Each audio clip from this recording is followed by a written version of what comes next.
Yeah, how many times have you been in breach of the Equality Act at the EHRC? Rebecca? Well, we haven't had any breaches of the Equality Act recently, and as far as I'm aware, in the last couple of years we haven't even had so much as a grievance or a complaint.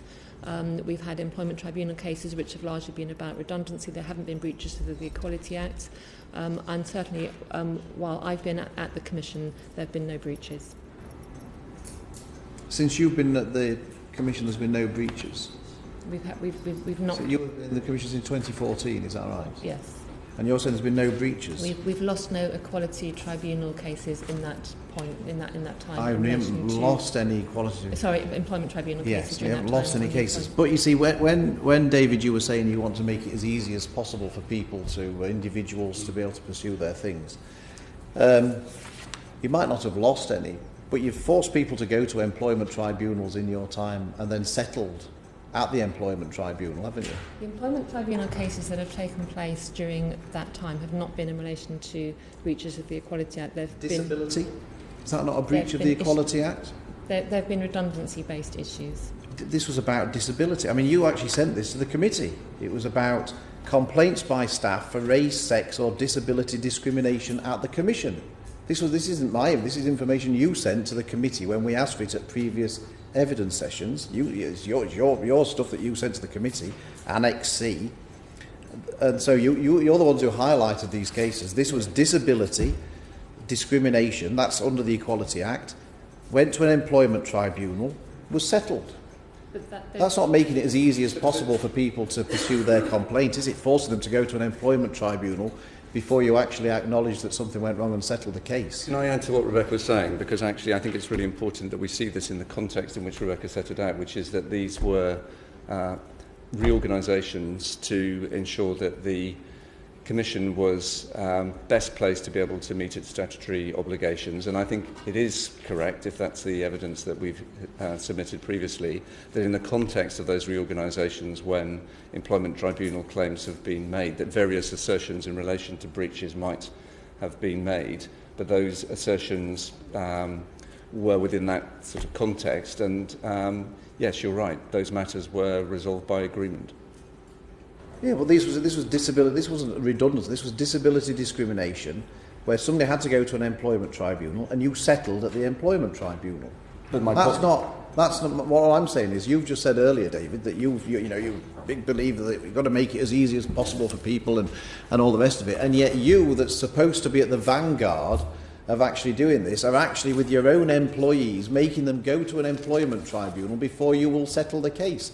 That's not somebody that I would see as being a best practice organisation, is it? I don't necessarily see the two as inconsistent, because in the context of, I don't, with the greatest of respect, because I think that obviously what we need to do is to make it as easy for people as possible to bring claims and to assert their rights in relation to the equality legislation, but equally within the context of a reorganisation, even when it happens on our own turf, that in that context sometimes people do make assertions in relation to particular challenges, including in relation to the Equality Act. So I'm confident that we treated those people well.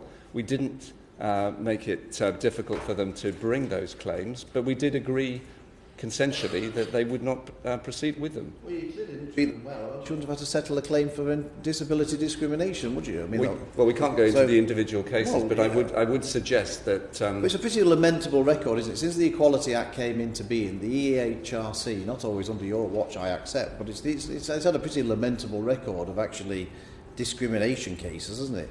I think historically maternity, settled at an employment tribunal. Race, settled at an employment tribunal.